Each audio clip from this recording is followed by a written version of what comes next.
चालाक लोमड़ी की कहानी। एक जंगल में एक हिरन रहती थी। एक दिन नदी में पानी पीने जा रहे हिरन को बेहोश पड़ा हुआ लोमड़ी दिखी।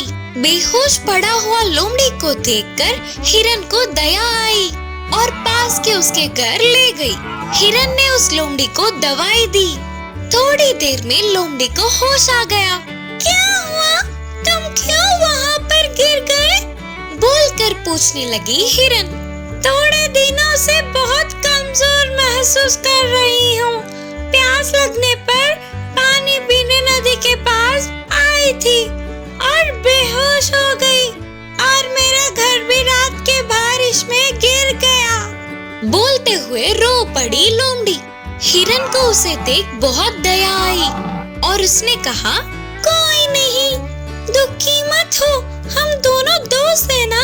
ये यहाँ बाजू में ही मेरा घर है, अब से तुम यहीं पर रहना। इससे लोमड़ी बहुत खुश हुई। तुरंत अपने पुराने घर जाकर हिरन की मदद से अपने सामान लाके उस घर में रहने लगी।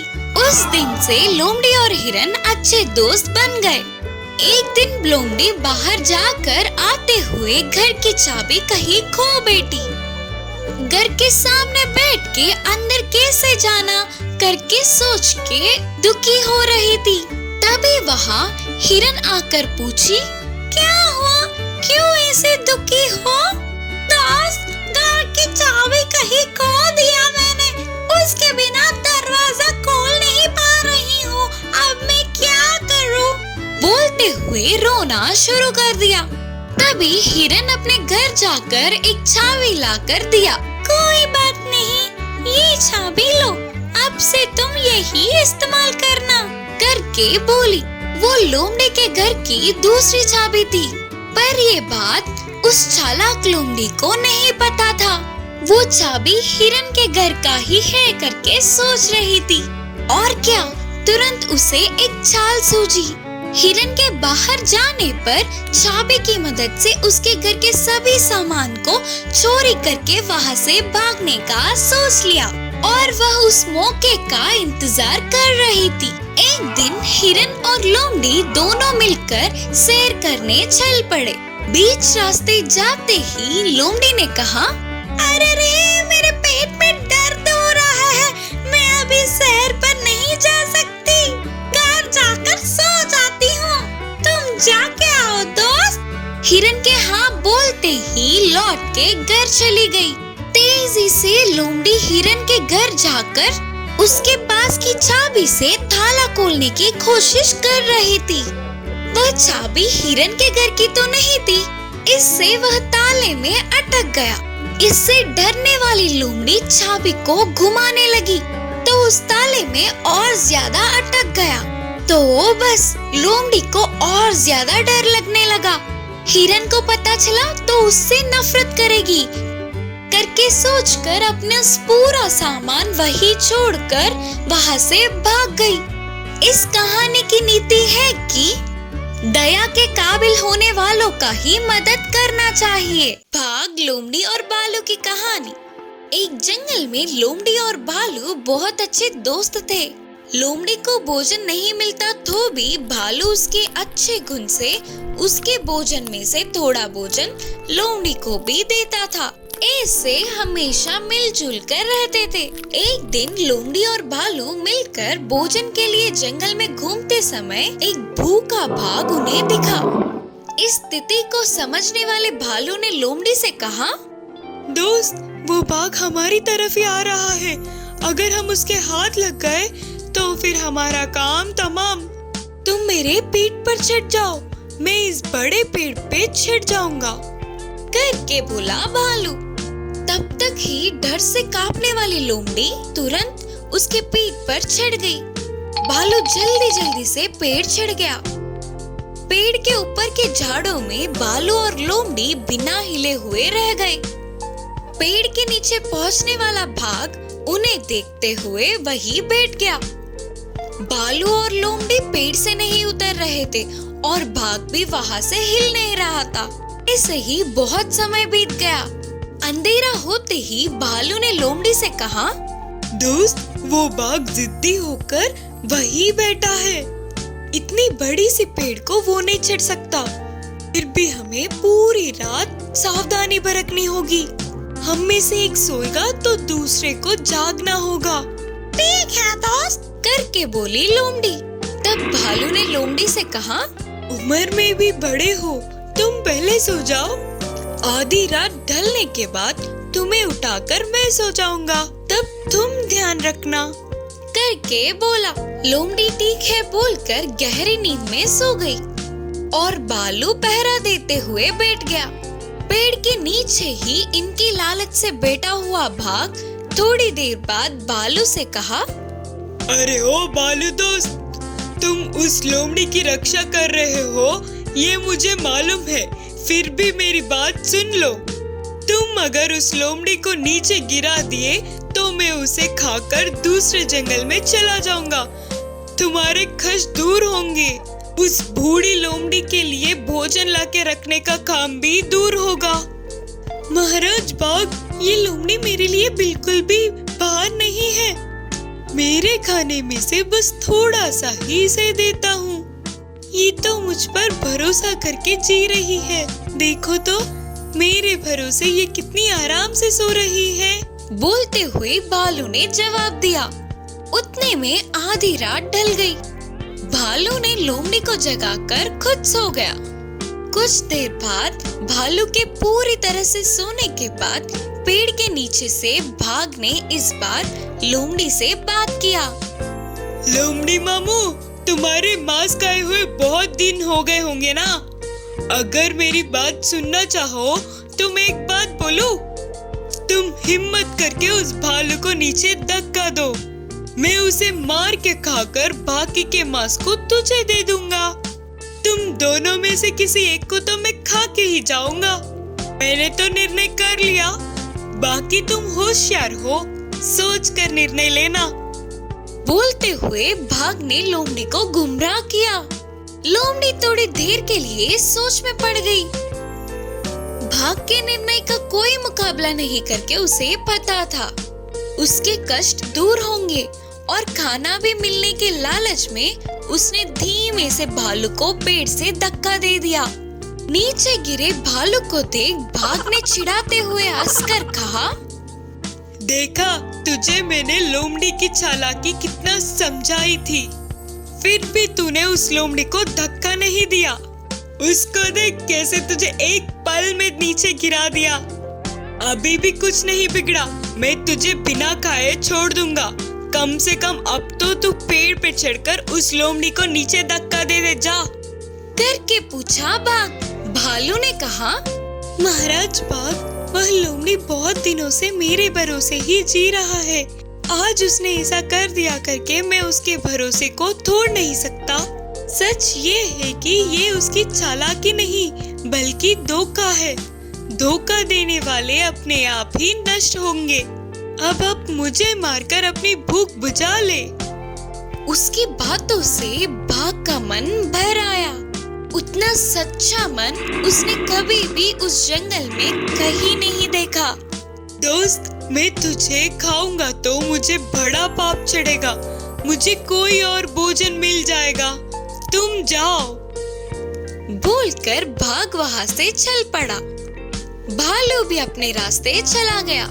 लेकिन लोमड़ी तो एक और पेड़ नहीं उतर पाते हुए दूसरी ओर खाना भी नहीं मिलने पर बर्दाश्त न करते हुए आखिर में नीचे उतरने की कोशिश में अपने प्राणों को खो बैठी। इस कहानी की सीख है कि हम पे भरोसा करने वालों को कभी भी धोखा नहीं देना चाहिए। एक जंगल में दो बंदर रहते थे। उन दोनों बंदरों में एक लंगड़ी थी तो दूसरी अच्छी बंदर। ये दोनों रोज दोस्तों की तरह एक ही जगह रहते थे, पर अच्छी बंदर को थोड़ा घमंड ज्यादा था। लंगड़ी बंदर को हमेशा चिढ़ाती रहती थी। एक दिन अच्छी बंदर पेड़ पे चढ़ के फल तोड़ के लंगड़ी बंदर के सामने बैठ के खा रही थी। तब भूखी लंगड़ी बंदर ने पूछा, अच्छी बंदर, मुझे भी थोड़ा फल दो ना, भूख लगी है। हैं? तुम्हें और फल मैं मेहनत करके पेड़ पे चढ़कर तोड़ लाई। तुम्हारा लंगड़े पेड़ से चढ़कर तुम ही ले लो। मेरा पैर टूट गया ना, पेड़ चढ़ने नहीं आता। इसीलिए तो तुम्हें लंगड़ी बंदर बुलाते हैं। लंगड़ी बंदर, लंगड़ी बंदर। तुम्हें फल चाहिए ना, फल वल नहीं, कुछ नहीं मिलेगा, जाओ यहाँ से। हा, लंगड़ी बंदर, लंगड़ी बंदर बोलते हुए चिढ़ाकर अच्छी बंदर हंस रही थी। अच्छी बंदर की बातों से लंगड़ी बंदर रोते रोते वहाँ से दूर जाके एक छोटे से पत्थर पर बैठती है। फिर उसे एक छोटा सिक्का मिलता है। फिर रोते रोते बड़े पत्थर बैठे तो उधर बड़ा सिक्का मिलता है। सिक्के मिलने की खुशी में लंगड़ी बंदर आगे 3 पलटी मारती है। ऐसे 3 बोरियों के अनाज प्रकट होते हैं। ऐसे ही पीछे से 7 पलटियां मारने पर 7 बोरी अनाज के प्रकट होते हैं। इन्हें देखकर खुशी से पागल होने वाले लंगड़ी बंदर ने कहा, अरे वाह, इतने सारे बोरियां आए, इनको बेचे तो बहुत सारे पैसे मिलेंगे। सोचते हुए उन सबको बाजू के एक गाड़ी में रखकर धीरे से लंगड़ाते हुए जंगल पार करके पास के दुकान में बेच देती है। ऐसे मिले पैसों से केले खरीदकर वापस अपनी जगह पहुंच जाती है। वह एक पत्थर पर बैठकर केले खा रही थी। ऐसे लंगड़ी बंदर को देखने वाले अच्छी बंदर को भी केले खाने का मन हुआ। तुरंत लंगड़ी बंदर के पास जाकर अच्छी बंदर ने पूछा, लंगड़ी बंदर, मुझे भी ये केले दो ना, प्लीज। हाँ, अब तक मैंने फल पूछा था, तूने दिया क्या? मैं नहीं दूंगी। नहीं दोगी क्या? ठीक है, फिर तुम्हें ये फल कैसे मिले? तुम अभी तक मुझे चिढ़ा रही थी ना। मैं रोते हुए छोटे पत्थर पर बैठी तो छोटा सिक्का, और बड़े पत्थर पर बैठी तो बड़ा सिक्का मिला। उसकी खुशी में आगे 3 पलटियां मारी तो बोरी अनाज मिले। उसके बाद पीछे से 7 पलटी मारी तो 7 बोरी के अनाज मिली। ने बेचकर केले खरीद लिया। ये सब सुनने वाली अच्छी बंदर भी ऐसे ही करके वो भी केले कमाना चाहती थी।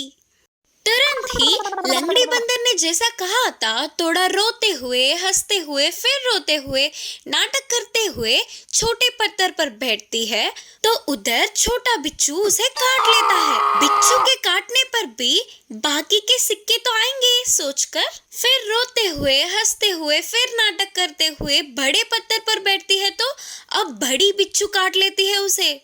तो दर्द में रोते हुए आगे 3 पलटी मारती है। आगे के दांत टूट जाते हैं। उसी दर्द में पीछे से 7 पलटी मारती है तो उसकी पीठ की हड्डी टूट जाती है। अब खड़े भी ना हो पाते हुए रोते हुए बैठती है। अच्छी बंदर को उस स्थिति में देखकर लंगड़ी बंदर को बहुत तरस आती है। अरे रे, क्या हुआ?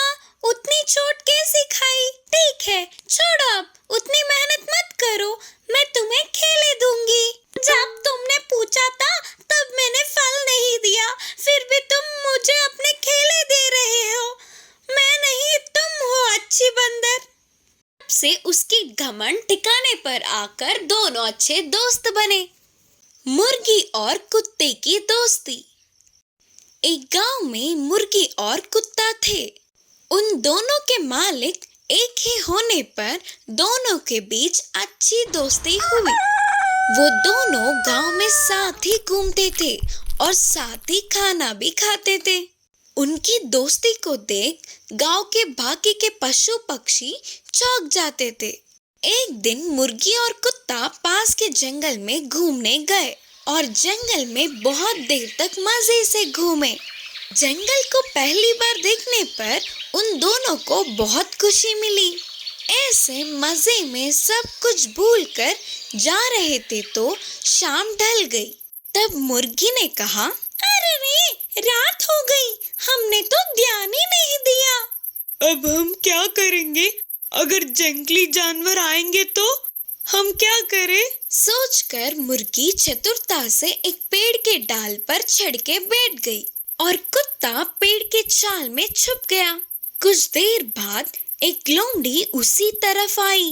खाने के लिए कुछ तो मिलेगा ही करके बहुत देर तक वही बैठी रही। अब उधर रुककर कोई फायदा नहीं करके जाने वाले लोमड़ी को पेड़ पे बैठी मुर्गी दिखी।